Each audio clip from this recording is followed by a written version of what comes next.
What's up? It's your boy Kevin to turn on this motherfucking YouTube shit. This is serious. Wow, what the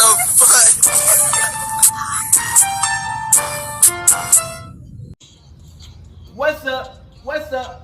What's up? It's your boy. Can't tell me you do shit. Hey man, say man, we are lit, eh? Lit to man. Turn. Today, motherfucking day. So you know some big crib in the gang. No style shit, man. Hey man, say man, hope y'all enjoy these videos, man. Free Palestine, free Congo, Russia do your thing, and take a stand the fuck up, man. Each day, every day, be a better version of yourself. Never let somebody bring you down. Always fight back. Never let somebody tell you who you are, but also never put yourself in a position you don't belong, gang. Stay humble. Let's stay on this movement, on this revolution. You know what I'm saying? Hey, we coming up. Coming to the Black Hebrew Israelite as a real Jew, man. We're gonna continue to fight, continue to do our thing, man. I hope y'all enjoy this video, and let's get into this bitch. Alright. Boom. Today, it's motherfucking day. Straight up outside big crib and the gang. No style shit. Alright, gang. So we finna talk about, hey man, say man, this white supremacy shit, man. This KKK shit, man. I don't know what it is, man. You know, the reason I make these videos is because I don't know what it is.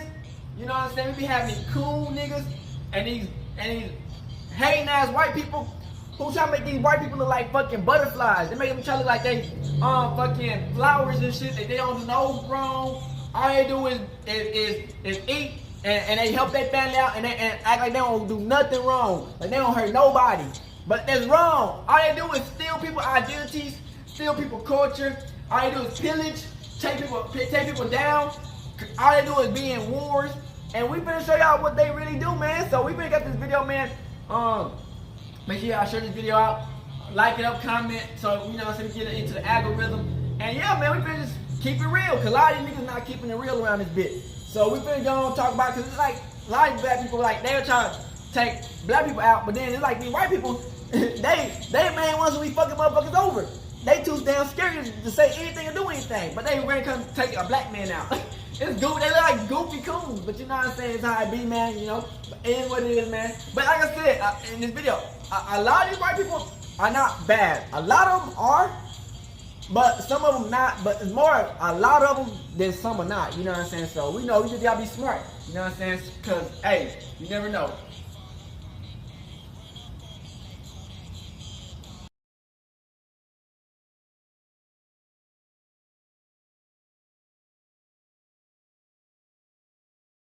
We finna react to the KKK members reacted to life sentences. It was a racially motivated crime. It was a racially motivated murder. That's what people don't like to talk about, man. Do it over again. I killed more. Look at these KKK ass niggas. We're not shot him otherwise. And to this German Christian, your mom should have slaughtered you. I should have killed you. Look at these white people mad. You bitch-made niggas. You bitch-made white people. But they be KKK members, bro. This is Peyton Gendron, the mass murder suspect in New York. According to reports, on May 14th, 2022, Gendron carried out a mass shooting at a Tops Friendly Market supermarket on the east side of Buffalo. It started around 2:30 Saturday afternoon in the parking lot of this Tops Friendly Market store in a predominantly black neighborhood in Buffalo. He live-streamed part of the attack on Twitch, a video streaming platform. First, Gendron was seen getting into some tactical gear. Ain't got upon reaching his destination, Gendron can be heard saying, just gotta go for it. And this is the end. Just gotta go. Y'all wanna kill us? It's the end, right here. What happened next left the whole world shocked. The shooter opening fire as soon as he got out of his car, striking 4 people in the parking lot, killing 3. Then storming the store, shooting 9 more people inside. Police say it all happened in a matter of minutes, starting around 2:30 Saturday afternoon. The shooter fired about 50 shots. All 10 victims killed were black. Contact homicide. We have bodies down here. Twitch shut down the live stream within minutes, but the damage was already done. The world had glimpsed the horror unfolding in real time. Police arrived immediately, but by that time, 10 people had already lost their lives, and a further 3 were injured. All the victims were African Americans. Dispatch calls captured the horrors that unfolded that day. 6, if you're en route there, we got an update.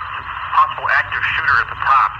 There are still shots being fired. We got at least 3 people down on the ground. I can't tell you about shooting. This might be an individual with body armor. Cornered, looks like 3 people face down at least. That's insane. We have bodies down here. Also, we're going to need some officers inside the top because we have numerous bodies and we have magazines and bullets and everything. So we need evidence secured. Gendron was soon arrested. He shot a lot of people up in there. Oh my God. He shot a lot of people in there. Oh my God. That's insane. Wow. He a terrorist. And they don't call them motherfuckers nothing. They don't call these white people out. They let them do whatever. Oh my God, he shot so many people in there. Wow. Yo. Wow. Wow.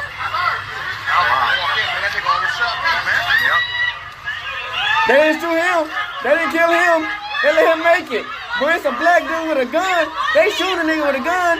This nigga done kill everybody. He still tried to kill alive. himself, but was talked out of it by officers. He worked his way back towards the front of the store. Buffalo police immediately responded. Look at that. They don't kill them niggas. They don't kill them white people. If that was black dude, they would have killed him. And at You that don't have point, to the suspect shoot put him. the gun to his own neck. Buffalo police personnel, 2 patrol officers, talked the suspect into dropping the gun. He dropped the gun, took off some of his tactical gear, surrendered at that point. They also called it an act of terrorism. To see that sense of security shattered by an individual, a white supremacist who has engaged in an act of terrorism and will be prosecuted as such. In his trial, the prosecution argued that Gendron had tried to start a race war. On May 14th of 2022, this defendant... 2022, it's not like no 13 years ago. Human life. He drove over 200 miles out of his way with one mission, with one goal, to kill as many black people as possible. During that 3-hour drive, he could have turned around, but he wouldn't be deterred. He was steadfast to accomplish his goal of killing as many black people as possible and starting a race war. Crazy. They also said he targeted the area, which is predominantly a black neighborhood. Gendron had also canvassed and made drawings of the supermarket area prior to his attack.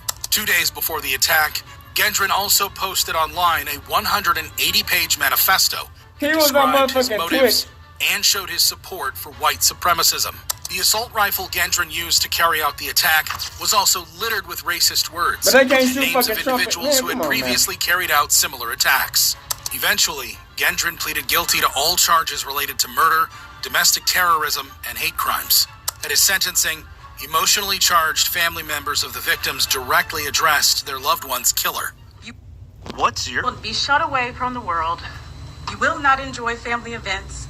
You will not enjoy outings with friends. You will be nameless and faceless, and we feel sorry for you. We pity you even. Your life was meaningless before May 14th, 2022, and you woke up every day feeling small.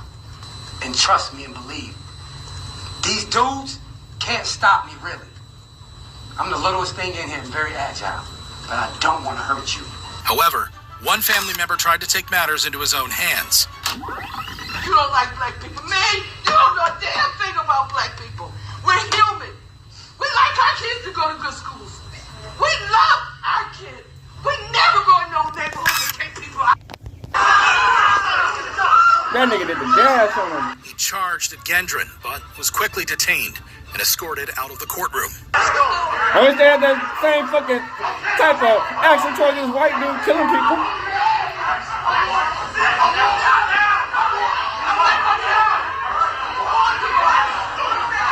Gendron, too, was given a chance to address the court, where he showed remorse for his actions and apologized to the victims' families. I'm very sorry for stealing the lives of your loved ones. I cannot express how much I regret all the decisions I made leading up to my actions on May 14th. I did a terrible thing that day. I shot and killed people because they were black. Looking back now, I can't believe I actually did it. I believed what I read online and acted out of hate. I know I can't take it back, but I wish I could. And I don't want anyone to be inspired by me and what I did. The judge also had some harsh words for Gendron. There is no place for you or your ignorant, hateful, and evil ideologies in a civilized society. There can be no mercy for you, no understanding, no second chances. At all. The damage you have caused is too great, and the people you have hurt are too valuable to this community. You will never see the light of day as a free man ever again. Ultimately, he was sentenced to life in prison without parole. It is the judgment of this court that you be sentenced to life imprisonment without parole. As you can imagine, a racially motivated crime like the one Peyton committed is certain to get you life in prison. However, this wasn't the only time a racist got what they deserved. Take, for example, the nasty case of Benton Byer, stalking and harassing an interracial couple in Cold Spring, Minnesota.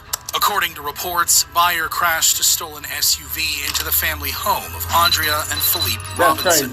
Police said Byer had placed a large piece of granite slab on the gas pedal and directed it to crash into the Robinsons' home. The whole incident was captured on a Ring camera. That's insane.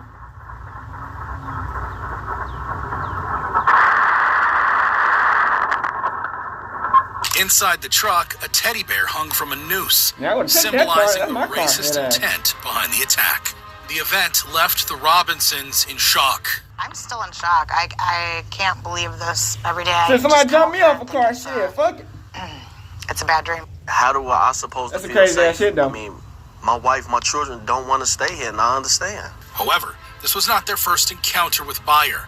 It all started when the Robinsons posted a video about racism and put a Black Lives Matter sign in their yard. In retaliation, Byer had smashed in the windows of Andrea and her daughter's cars. I tell the world what my kids go through. Wake up to the car windows busted out. And here we go again. Our windows are broken again. The sunroof is shattered. This led to a restraining order being filed against Byer. However, that did not deter him, as the harassment lasted over 80 days. We went from busting out windows to shooting at cameras to knowing our schedule well enough that he would follow my wife at grocery stores. Andrea even made a play on social media about their whole ordeal. He's very well aware of our schedule because he stalks us every day for the past 83 days. Nigga, if you ain't somebody that much, nigga. Everyone watching this video to contact the Stearns County Prosecutor's Office, to contact every media organization, because we will be willing to speak. Finally, Byer was arrested after a neighbor turned him in. He was charged with stalking, harassment, first-degree property damage, and second-degree assault. Court documents revealed that Byer's racial attack started because he believed his girlfriend cheated on him with Philippe's son. Eventually, the jury found Byer guilty of 7 charges, including 2 counts of second-degree assault. At his sentencing, an emotional Andrea recounted how Byer's actions had damaged her home and family. Nothing could be worse than the impact your actions have had on my life and the life of my family. You did not destroy a home. You destroyed a family. Every day I'm faced with the same struggle. The house I once called home now resembles the shell of a life that once was. Now white people see how hard it is for black people when all they want to do is try to kill us and take us off for just being black. That's crazy, the place we once called home. That's crazy, right? Will be emptied of its contents and soul. Then they might feel a little bit of addressed what the our court, pain is. showing remorse for his actions and asking the Robinsons for forgiveness. They affected the Robinson family and home, and for that I'm sorry. I hope they forgive me and go on living their lives peacefully. Ultimately, Byer was sentenced to 105 months in prison, where he had to serve at least 70 months before being eligible for parole. While Benton Byer will spend close to 9 years in prison for his relentless racial attacks, how does it compare to killing multiple people at a religious gathering? Like in the case of 28-year-old Brenton Tarrant, a mass murder suspect in New Zealand. According to reports, on March 15, 2019, Tarrant carried out a meticulously planned attack on 2 mosques in Christchurch during the Friday evening prayers. Wearing a helmet-mounted camera, he live-streamed part of the attack on Facebook as he was seen driving towards the Al-Noor Mosque. Upon reaching his target area, Tarrant heavily armed himself. That's why I be like, man, niggas they want to move to a different country. It's the same shit everywhere. Looked on in shock. It's white As soon as supremacy he everywhere. reached the entrance, Tarrant opened fire. A gunman wearing all black, clad in a helmet and a bulletproof vest, entered the Al-Noor Mosque in the city of Christchurch. He then ruthlessly opened fire during a packed Friday prayer service, killing at least 41 men, women, and children in the first mosque. In just 2 minutes, Tarrant fired 144 times. He then drove to the Linwood Islamic Center, laughing, commentating, and shooting at will. 7 more people would die there. Tarrant wasn't finished there. After the Al-Noor Mosque, he drove to the Linwood Islamic Center, laughing and commentating as he went.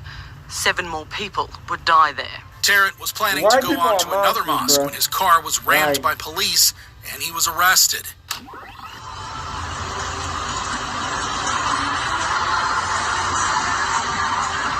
In total, 51 people lost their lives and 40 others were injured. The victims were mostly from Islamic backgrounds.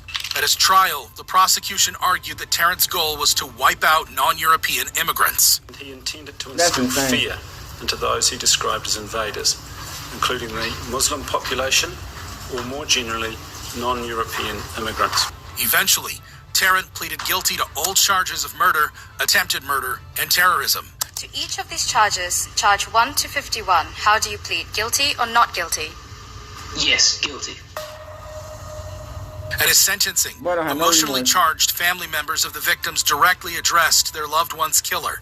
He is a loner, a big fat loser, a coward and a pathetic human being. Your father was a garbage man, and you became trash of society. He is ashamed of your identity. You deserve to be buried in a landfill. I'm strong.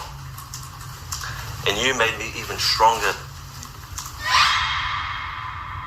In a historic ruling, Tarrant was sentenced to life in prison without the possibility of parole. The first time such a sentence was handed down in New Zealand. On each of the 51 charges of murder, charges 1 to 51. He killed 51 people. You were sentenced to life imprisonment. I order that you serve the sentences without parole. While Brenton Tarrant got life in prison for his hate crimes, what happens when you kill someone by taking the law into your own hands? Like in the case of Travis McMichael, who was accused of murdering a black man in Georgia. Reports suggest that Travis fatally shot and killed 25-year-old Ahmaud Arbery in an alleged racially motivated hate crime. CCTV footage from the same day showed Arbery entering an under-construction house, number 220, on Satilla Drive in Brunswick. A neighbor called 911, saying Arbery resembled a recent trespasser in the area. There's a guy in the house right now. The house under construction. 219 or 220, Satilla Drive.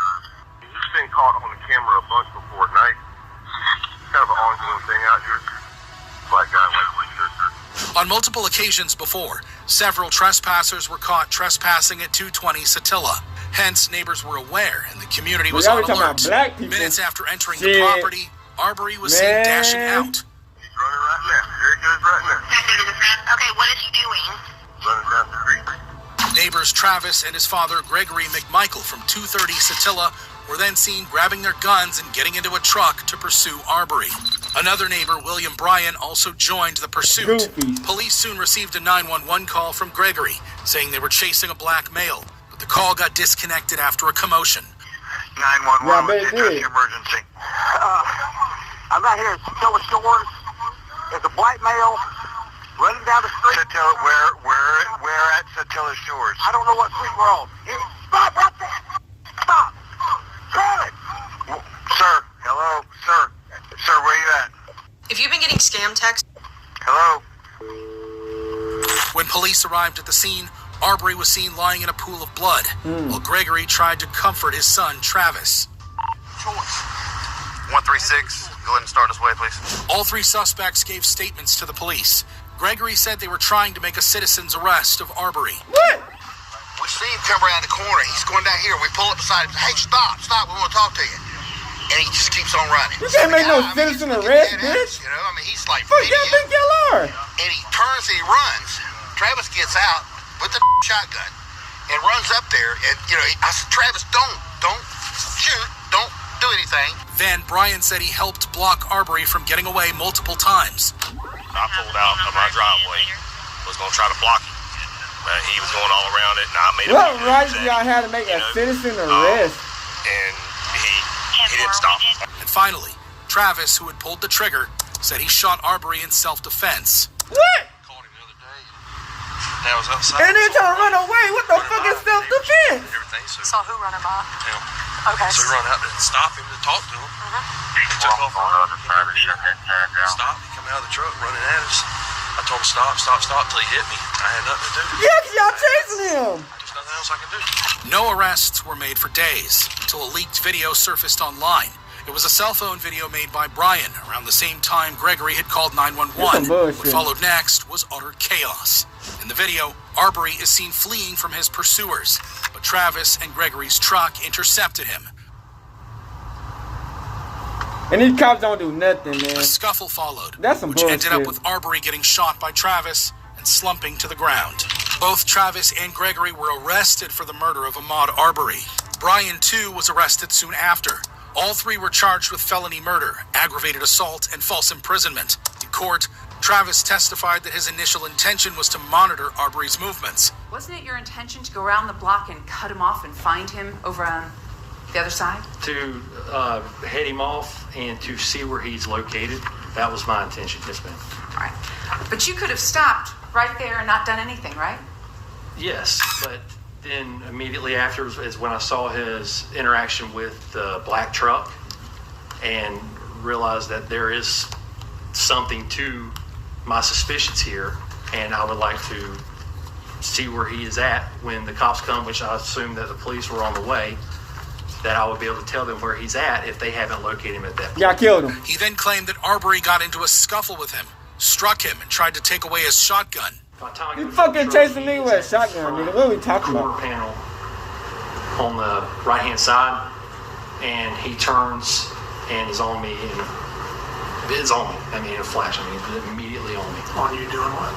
He grabs the shotgun, and I believe I was struck. So he shot Arbery in self-defense. What did you do? I shot. Why? He had my gun. He struck. Why you even have a gun in the first place? What are we talking about? It was obvious that he was attacking me, that if he would have got the shotgun from me, then it was this is a life or death situation. But the investigator in the case testified that it was in fact Arbery who acted out in self-defense when his attempts to escape the trio failed. I believe Mr. Arbery's decision was to just try to get away. When he felt like he could not escape, he chose to fight. This was backed up by prosecutor Linda Dunikoski, who argued the events that unfolded that day did not qualify to be a citizen's arrest. Nigga, it's just, man. Can't go up. You see how they give these people like extra everything, a chance to survive. They gave these white people 3 days in order to effectuate a citizen's arrest. In fact, the trio had no authority to detain an innocent man. Did not have no badge, no uniform, no authority. Just 3 days to arrest their people in a white pickup truck. Strangers. Linda then argued that everything the trio did that day was based on assumptions, as there was no evidence that Arbery had actually committed a crime. This is what I was thinking. Mr. Arbery may have run by. Maybe Matt had seen him. Maybe he has broken in. Maybe Larry English is over at 220. I don't know. Maybe Ahmaud Arbery was caught. Maybe Ahmaud Arbery is running from the police. This was backed up by the investigator who said Gregory had previously testified to police that they were chasing Arbery only based on a hunch. He makes admissions to seeing Mr. Arbery running down the roadway. His statement to the effect is he didn't know Mr. Arbery had stolen anything or not, but he had a gut feeling that Mr. Arbery may have been responsible for thefts that were in the neighborhood. Linda then claimed the trio had drawn conclusions that day based on their racist mentality. But he assumed the worst. He must have committed some crime. What's your emergency? There's a black man running down the street. In fact, the investigation of the case had revealed that Travis was a well-known racist. He makes the comment that would only be better if they'd have blown that effing N-words, or that blown that N-words head off. he made the statement that he loved his job because he was out on a boat and there weren't any N-words anywhere. Eventually, Travis, Gregory, and Brian were convicted of felony murder, aggravated assault, false imprisonment, and criminal attempt to commit false imprisonment. Travis was further convicted of malice murder. Ultimately, Travis and Gregory McMichael were sentenced to life imprisonment without the possibility of parole. Mr. McMichael, the court sentences you as follows. Count 1, malice murder, life without the possibility of parole. Greg McMichael, the court sentences you as follows. Count 1, malice murder, defendant was found not guilty. Count 2, felony murder, life without the possibility of parole. While William Bryan was sent to life in prison with the possibility of parole. Court sentences Mr. Bryan to life with the possibility of parole on count 3. While taking the law into their own hands proved costly for the McMichaels and William Bryan, how does it compare to abusing the power of law? Like in the case of William Melendez, who's on trial for police brutality against a black man in Detroit. Reports suggest that on January 28, 2015, Detroit police officer William Melendez assaulted 57-year-old Floyd Dent during a patrol stop. Dashcam footage from a police vehicle showed Dent getting pulled over on Inkster Road, Michigan, for disregarding a stop sign. Melendez could be seen approaching the car with his gun aimed at Dent. His partner then pulled out an unarmed Dent from the car and slammed him to the ground.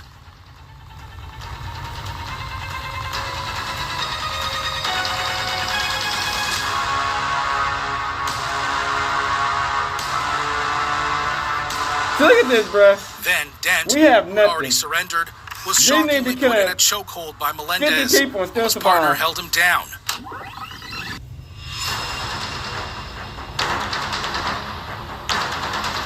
But what Melendez did next shocked the whole legal system.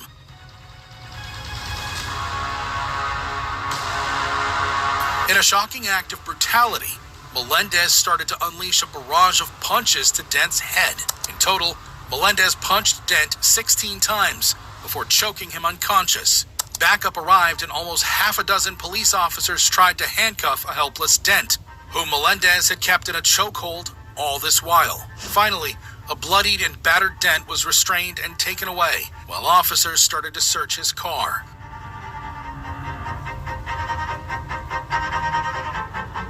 Footage inside the police vehicle showed Dent tearing up from a swollen eye. Dent was also charged with possession of cocaine, which was later dropped. The focus shifted to Melendez, who was arrested and charged with misconduct and assault. At the trial, Dent took the stands and recalled his terrifying ordeal. The guy with the gun was on the by the end of the door, and another guy with a black skull cap on.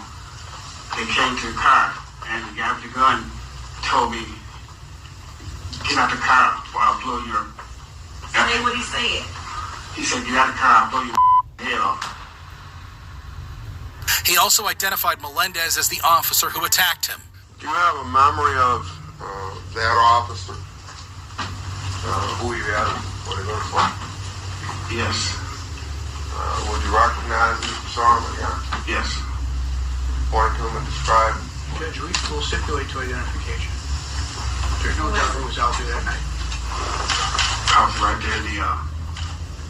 They went on to say how Melendez brutalized him that night. And what happened when you hit the ground? What was he doing to you when you hit the ground? When I hit the ground, he had jumped on me and grabbed me by the throat.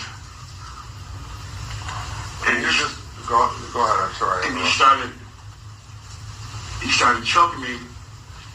Then he started beating me in the head. When asked about the impact of the assault, Dent said his ability to process information was disrupted after the attack. Do you have problems processing? Yes. And did you have problems processing before these events? No. Meaning that I can't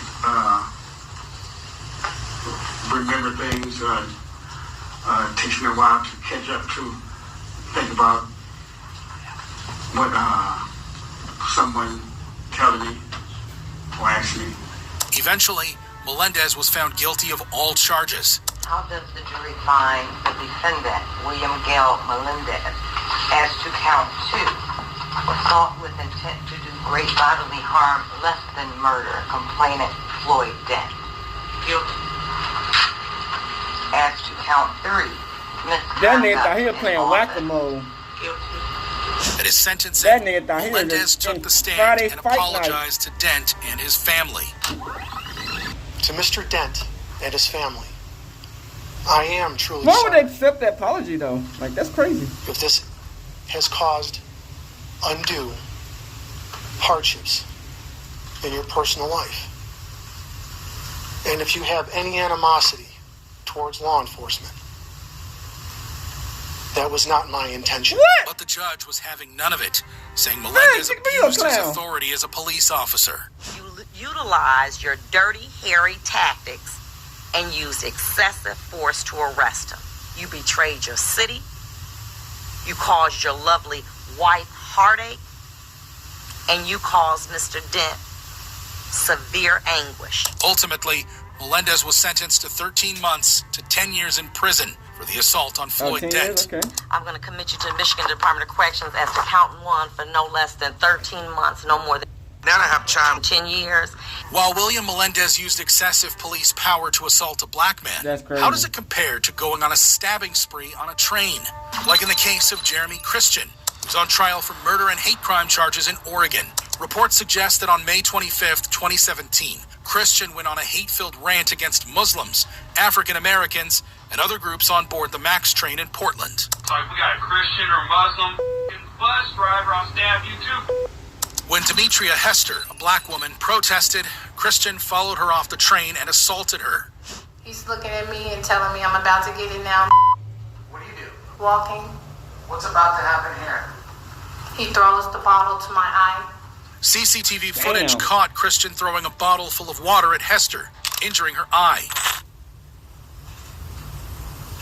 Christian, who had been drinking and smoking marijuana all night, boarded the same train the next day.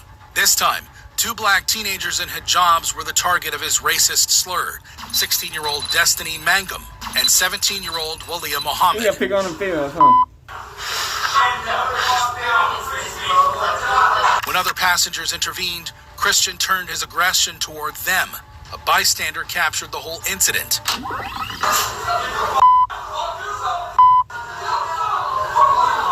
The situation got heated as the 3 men got into a scuffle.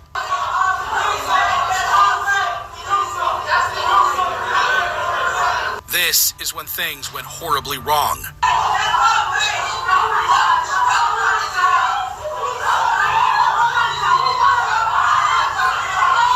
Christian ended up fatally stabbing 53-year-old Army veteran Ricky Best and 23-year-old college student Delisa Namkai, while seriously injuring 21-year-old poet Micah Fletcher, who later survived.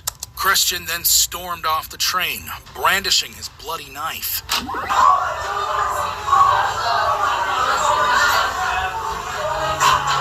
Police soon arrived and arrested Christian, who went off on a sensational rant. It's some good white people in this bitch who actually try to protect us, but support us, but it's more hate than peace, man. He even threatened the authorities. That motherfucker lost their life trying to protect them black women. That's crazy. Damn.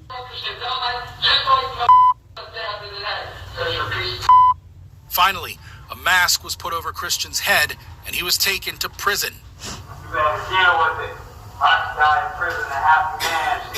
I'll tell you, these white people don't Christian give a fuck. was charged with murder, attempted murder, and hate crime assault. At his trial, an emotional Walia Muhammad held back tears as she recounted the horrors she faced at the hands of Christian. I didn't say kill yourself. He was saying Muslims shouldn't go back to Saudi Arabia. Survivor Micah Fletcher also took the stand, testifying that Christian stabbed him in the neck after being confronted. He responded by stabbing me in the throat. Say it again. He responded by stabbing me in the throat. Eventually, the jury found Jeremy Christian guilty on all counts. Yeah, At his sentencing, Demetria Hester had some choice words for Christian in her victim impact statement. This is when he exploded. And to Mr. Jeremy Christian, your mom should have swallowed you. You are a waste of breath. And when you die and go to hell, I hope you rot. See you there. No, hey. Go back to Tennessee too. What do I tell you? Go back to Tennessee too. You can. We don't want you here. All your race bait. You ain't gonna be married. You ain't gonna be married.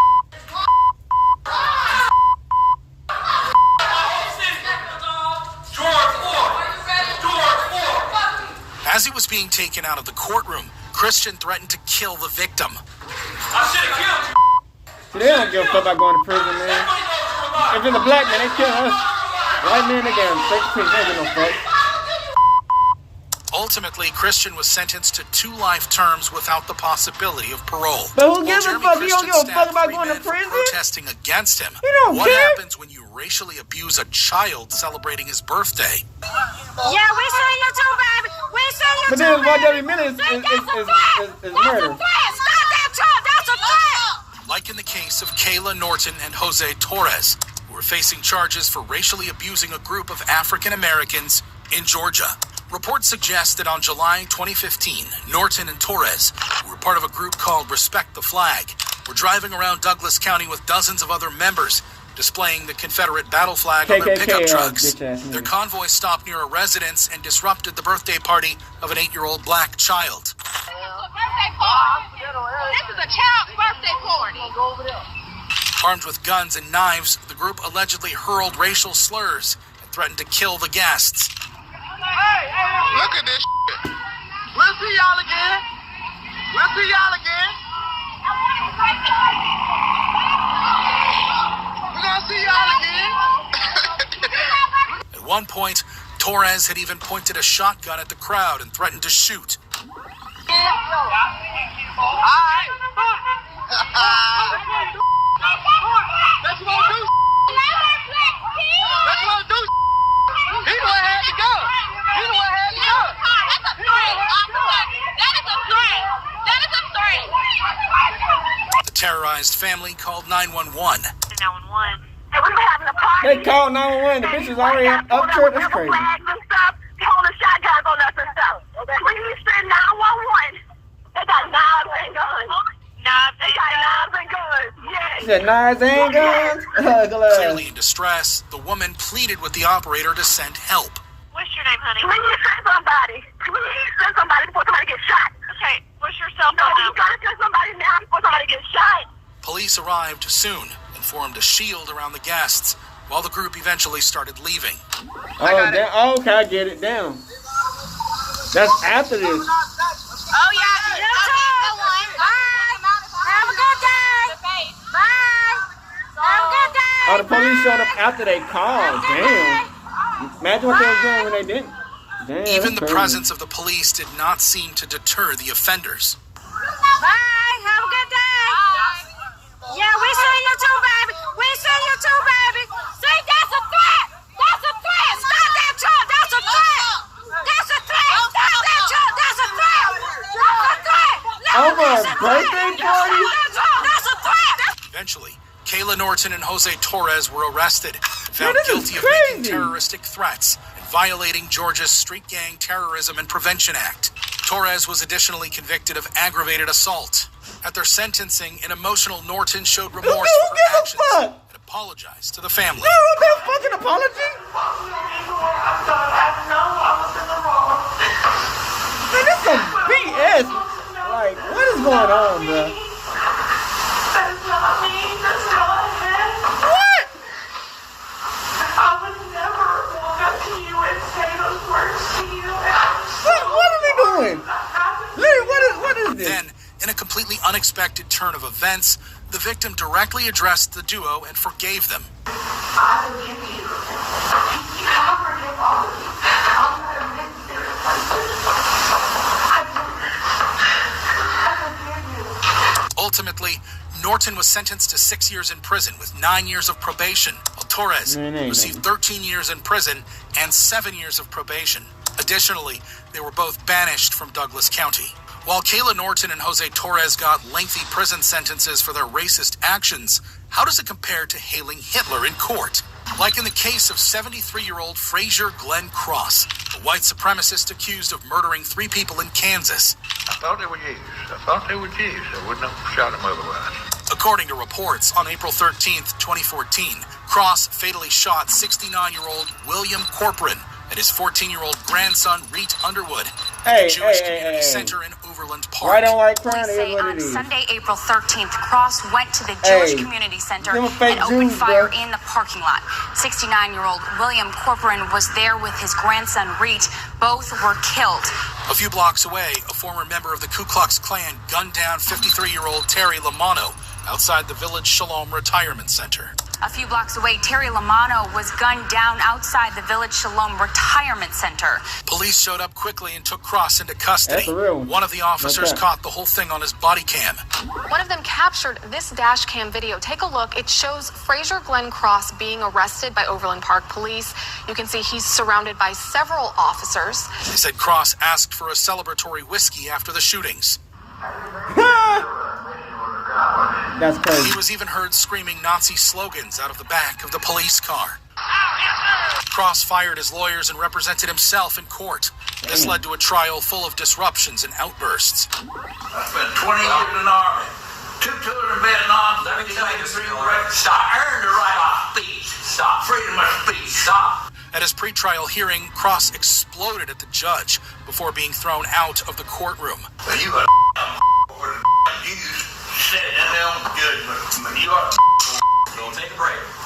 At his trial, the prosecution claimed Cross was a proud and remorseless killer.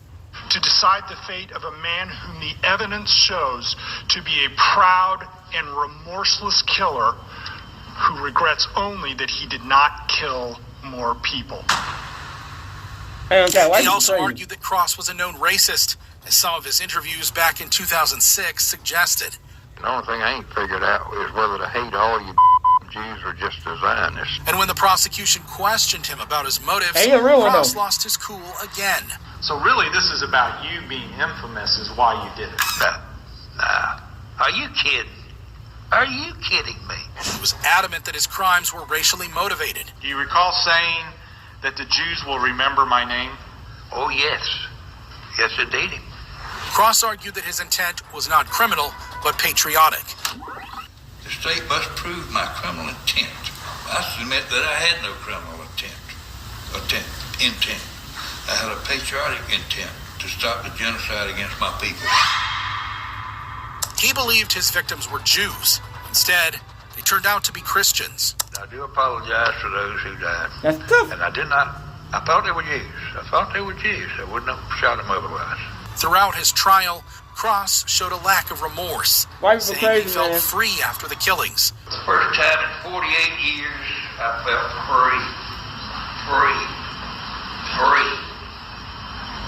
It was such a glorious I wish they had something for the then shockingly, the fake Jews Cross across the said street that killing God Palestine knew the shootings were right and moral. If there is a God up there, God, you know that what I did and what's in my heart is righteous. Boy, look at that in the front, like, man. And therefore, God, you will reward me. But it was when the judge denied him permission to enter certain website articles as evidence, Cross erupted. I'll just get the hell out of here, go back to myself. And wait for phase 2 if you're not going to give me a fair trial. You won't even answer a simple question. What the hell am I with you, Miller? The judge gave him a warning, but Cross was having none of it. This is your warning, sir. If you're going to proceed in this manner, you will be removed from the court. In what manner? Be specific. What the hell is he talking about? He also had some choice words for the jury before they gave their verdict. I fear you'll take the easy way out, the safe way out. But if you do, you'll come. So this motherfucker got everything in the world to say. They won't let us say that all this bullshit. They would have been there trying to take the court. It's crazy. John, I've only got to have a paragraph left. Can I see? You will dread looking your children and grandchildren in their eyes. Judge, objection again. That is a veiled threat. Unsurprisingly, they found Cross guilty of capital murder. but he remained defiant. We, the jury, find the defendant guilty of capital murder as charged in count 1. Ultimately, Cross was sentenced to death by lethal injection. But this motherfucker get death, but these motherfuckers kill 151 people, 51 people, and they just get prison. What? This course is fuck. He later died in 2021 while on death row at the age of 80. While Fraser Cross's anti-Semitic rants were truly shocking, how does it compare to running over a black teenager in a hate-filled crime? Like in the case of Russell Courtier, who's on trial for a hit-and-run incident in Oregon. As per reports, Courtier got in a fight with 19-year-old Larnell Bruce outside a 7-Eleven in Portland. After his head was smashed through a glass window, Bruce attempted to flee, but an enraged Courtier followed Bruce in a red Jeep, allegedly being egged on by his girlfriend Colleen Hunt to run the black teen over.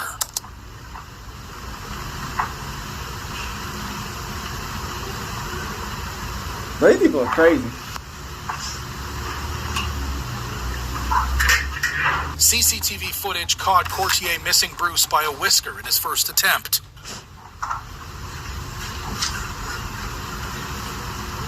But as soon as Bruce crossed the road, Courtier accelerated straight towards him. And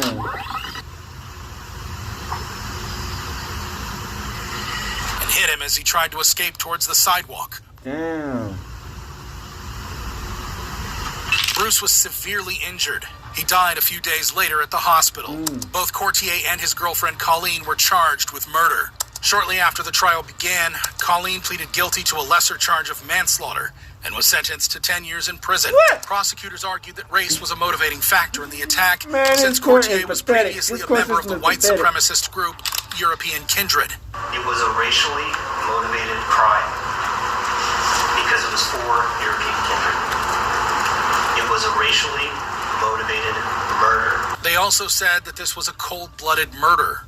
When he chased Mr. Bruce, you gotta have some cold blood in you to chase somebody down and run them over. And that was to kill Mr. Bruce. The jury, too, saw it that way, eventually convicting Courtier of hit-and-run driving and murder. The jury finds the defendant as count 1 murder guilty. He was additionally found guilty of the hate crime of second-degree intimidation.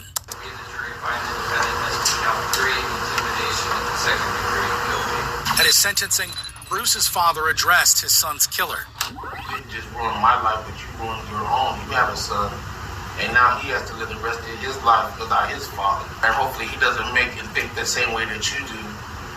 This world it doesn't belong to any of us.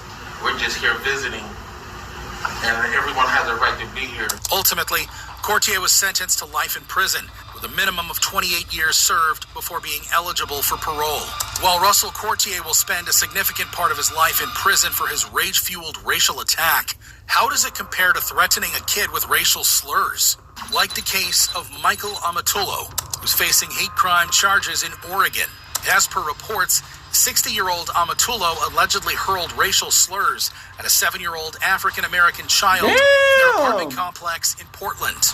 When the child's 14-year-old brother came to his defense, I'm saying, nigga. I stay in the hood. It's barely any white people where I'm at, nigga. Brother came out it's to like, defend him, at which unless you go looking for white people, it's not gonna be no, you know what I'm saying? Then he went inside his kitchen and brought a butcher knife, like, allegedly threatening the kids with it. He then went back inside and returned with a butcher knife, according to reports.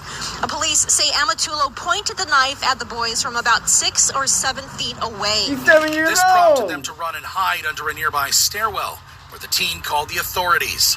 Amatullo was arrested and charged with misdemeanor menacing, second-degree intimidation, and unlawful use of a weapon. In court, the innocent 7-year-old child testified that Amatullo's threats about killing his mother had saddened him. When he said that stuff to me, I was like sad because my mom was pregnant, and it was a girl to me, and that was my first sister, and he said I hope my mom died.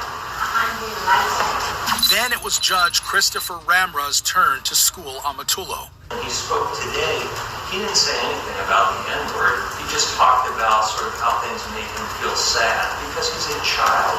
He doesn't process things in the same way that we do. That sort of leads to the credibility of what he had to say.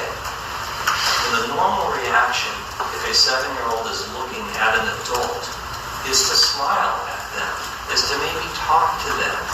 It's not to say, what the F are you looking at? And then to call them the N-word. When you're talking about someone, it never came out of trial, but I'm assuming he was in first grade, maybe kindergarten. He said the incident could leave a lasting impression on the two children. I have to imagine that most African Americans... And every time make these white people look like fucking innocent butterflies, nigga. That's the thing I don't be understanding. Y'all make these white people look like innocent butterflies. These motherfuckers are bloodthirsty animals. Like, come on, savages. Cavemen. Not all of them, because you know some are gonna fight for black people, but most of them. I have to think that's something that resonates. Ultimately, Amatullo was found guilty of all charges and sentenced to 3 years in prison. Portland man was sentenced to 3 years for a bias crime against 2 black brothers. He will spend 2 years in prison and 1 in jail. While Michael Amatullo paid a heavy price for his racist demeanor, what happens when you kill someone for going against your beliefs? Like in the case of Devin Arthurs, who's facing murder charges in Florida. 18-year-old Arthurs, along with his 4 roommates, were part of a neo-Nazi group called the Atomwaffen Division. However, things changed drastically when Arthurs converted to Islam, a stark departure from his neo-Nazi roots. His newfound faith created tension within the group, who often teased him for his new beliefs.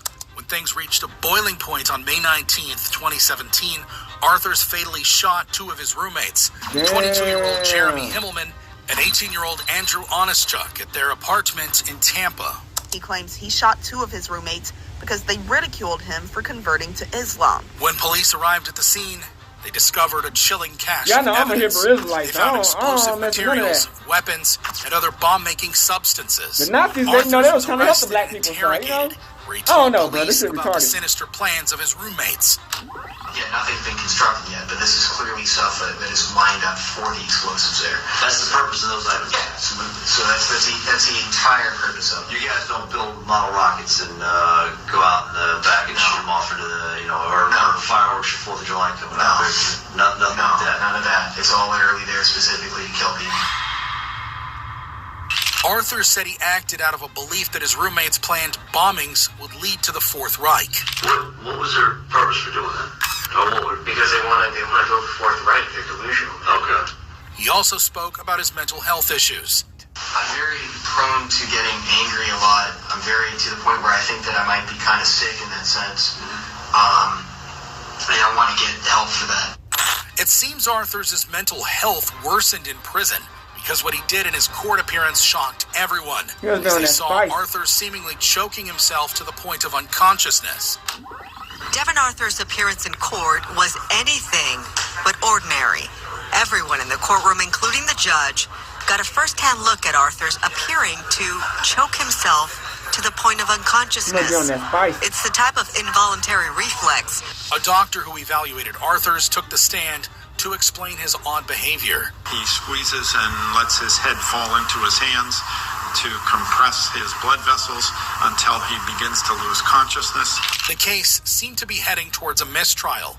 However, on May 8th, 2023, Arthur surprised everyone by accepting a plea deal. How do you wish to plead to these 5 charges? I plead guilty. Arthur said he was a changed man and wanted to help the world fight extremism. I feel that I can be an advocate against extremism, and I'd like to take this So you gonna get a mistrial? tell the world to stay away from extremist groups and tell that They're gonna let him go? keep my life getting That's people insane. away from militant movements and Hey, stuff like that. this course is Ultimately, anyway. Arthurs was convicted of 2 reduced charges of second-degree murder and sentenced to 45 years in prison. I will adjudicate him guilty. I will sentence him to 45 years in Florida State Prison with a 25-year minimum mandatory on counts 1 and 2. While Devin Arthur's bizarre case ended with him getting a hefty prison sentence, how does it compare to targeting and murdering a couple? Like in the case of neo-Nazi couple Jeremy Moody and his wife Christine Moody, who are facing murder charges in South Carolina. I have no regrets. Killing that pedophile was the best day of my life. Do you have anything to say to the victim's family? May they die also. Reports suggest the police targeted and killed registered sex offender Marvin Parker and his wife Gretchen Parker after getting their address from the registry. CCTV footage showed the Moody's kidnapping the Parkers at gunpoint, where they later shot and stabbed them. Police were able to identify Jeremy from his white supremacist tattoos in the footage. When questioned, the killer couple didn't deny their guilt. In fact, they not only confessed, but also told authorities they had planned to kill more sex offenders.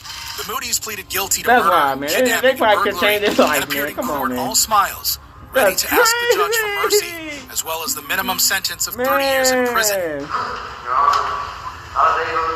That's that white on white crime gang. I know what I've done is a sin. And I believe that God has forgiven me of it.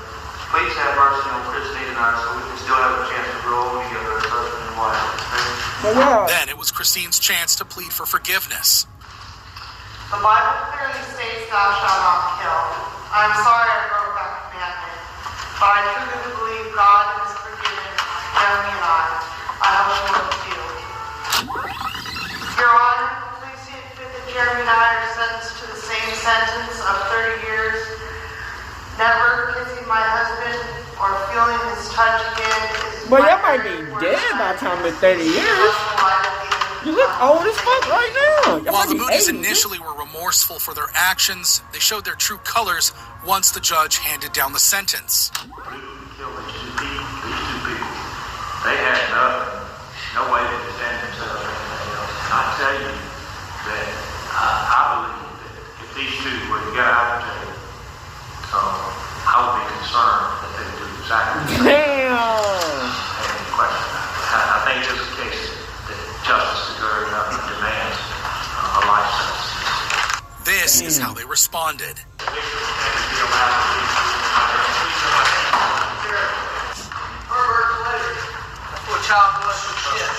Outside the courtroom, the Moody's continued to express their true feelings.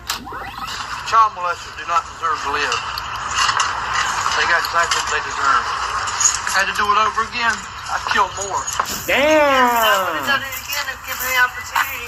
Do you have any regrets? I have no regrets. Killing that pedophile was the best day of my life. Boy, they don't give no fuck.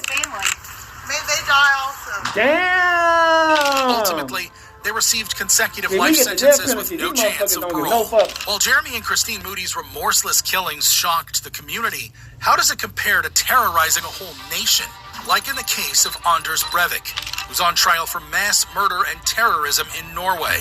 On July 22nd, 2011, 32-year-old Breivik parked a white van full of explosives outside the Prime Minister's office in Oslo.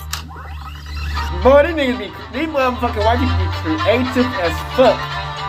These white people are creative. Like, if they kill you, they make us a master ass fucking plan just to kill your weak ass. Like, he was then seen walking away from the area, dressed in a police uniform. What followed next rocked the entire nation of Norway. A huge explosion ripped through the area, damaging buildings and businesses nearby. They want to stalk the black people, but these white people are just doing whatever. The blast left a scene of utter chaos, with death and destruction everywhere. 3:26 p.m., a massive car bomb shatters downtown Oslo. The target, the Prime Minister's office. The streets turn into makeshift triage areas. But this horror is only beginning. 8 people died in the explosion, while another 209 were injured. Did you even get your target? But this was only a small part of Breivik's sinister plans. While the authorities were confused and distracted by the blast, Breivik drove out of town all the way to the island of Utoya, where a youth summer camp was being organized. Breivik was driving out of town when his bomb exploded. There, dressed as a police officer with a false ID, Breivik opened fire, methodically killing 69 and injuring more than 30 people. There was chaos all over the island, with people seen swimming into the freezing water, trying to escape the rampage. The horror lasted for more than an hour before Breivik made a chilling call to the authorities. God dag, navnet Anders. He would have got caught if he would have called. That's crazy. Norske motstandsbevegelsen. Ja, hei. Kan du sette meg over til operasjonsledd for Delta? Breivik said his mission was complete and offered to surrender. Jeg på Utøya. Det på Utøya, ja. Jeg en stor del av personen min som ønsker å overgi meg. Du ønsker å overgi deg, ja? Ja, jeg har nettopp utført en operasjon på vegne av Knights Templar. Europa og Norge. Delta Police Task Force soon surrounded the island and arrested an eerily calm and composed Breivik. In total, 77 people lost their lives that day, while hundreds were injured, making it the deadliest attack in Norway since World War II. A few days before the shooting, Breivik had posted online a 1,500-page manifesto with chilling details and meticulous plans for his attacks. Breivik was charged with mass murder, causing a fatal explosion, and terrorism. Before his trial began, Breivik was taken back to Utoya, shackled and tethered to reenact the shootings. At his trial, Breivik, who was publicly against multiculturalism, refused to recognize the authority of the court and the judge. Jeg anerkjenner ikke norsk rett, fordi at dere har fått mandatet deres fra politiske partier som støtter multikulturalisme. Og I tillegg så det kjent at du en personlig venninne av Harlem. That's that white on white crime. I don't know if you kill any black person. Han befant seg I andre etasje I R4 på et kontor mot Grubbegata og ble påført blant annet alvorlige hodeskader med blødning mellom hjernen og den ytre hjernehinnen, store skader I buken med omfattende indre blødning samt brudd I nakken. Breivik pleaded not guilty and bizarrely claimed that his actions were taken in self-defense. Jeg erkjenner handlingene, men ikke straffskyld. Og jeg påberoper meg nødrett. The main focus of the trial was to determine Breivik's criminal responsibility and whether he would be sentenced to prison or committed to psychiatric care. Ultimately, Breivik was found sane and sentenced to 21 years of preventive detention, which is the maximum sentence allowed under Norwegian law. years? The possibility of extension if he's still considered a danger to society. Damn, 21 years? Has the following conclusion. All seen in conjunction Thinking almost 100 people is insane. What the fuck is going on? For a term of 21 years and a minimum period of 10 years? Breivik has since been denied parole. What? Boy, that black people got the death penalty. They would have did whatever. That's crazy, man. That is crazy. That's crazy. But that's the end. Alright, we back. So y'all see from that bitch, man? Man, they take a motherfucker lives out. That's what I try to tell y'all black people, man. Stop inviting everybody to the damn cookout. You know what I'm saying? Every race, every culture, every religion, y'all invite everybody to the cookout. The whole time these motherfuckers trying to kill people. You know what I'm saying? Like I said, man, some of these people in this video, they was trying to protect some of these black people, man. They end up losing their life. You know, like I said, some of these motherfuckers will ride for some black people, but at the same time, you know, you don't want to put your, you know what I'm saying, trust in anybody. So it's like, the fuck? Y'all already shows who y'all is the whole damn time. The only ones who don't be paying attention, who try to trick black niggas into on some goofy ass shit, is these niggas who be stepping bitches. You know what I'm saying? So it's like, you know, you gotta be smart. You know what I'm saying? You can't judge all of them like that, but most of them, yeah. So be protected up out here. Protect your kids. Teach your kids the real. Don't make these motherfuckers be coon and buffoons and stepping bitches. You know what I'm saying? Show them the real, not the fake. You know what I'm saying? Y'all be watching too much TV. And these motherfuckers looking like fucking superheroes. They're not superheroes. They take everybody's shit. Every superhero they made, they took it was from black people. Like, come on, man. Stop being bozo, man. So, hey, here's what it is, and we out this bitch. Hood, Northside. Good real gang shit. Hey, Dad, you know, dog, when we link up, dog, this shit be legendary. Even though this is instrumental, you the engineer on it, so Kodak everywhere.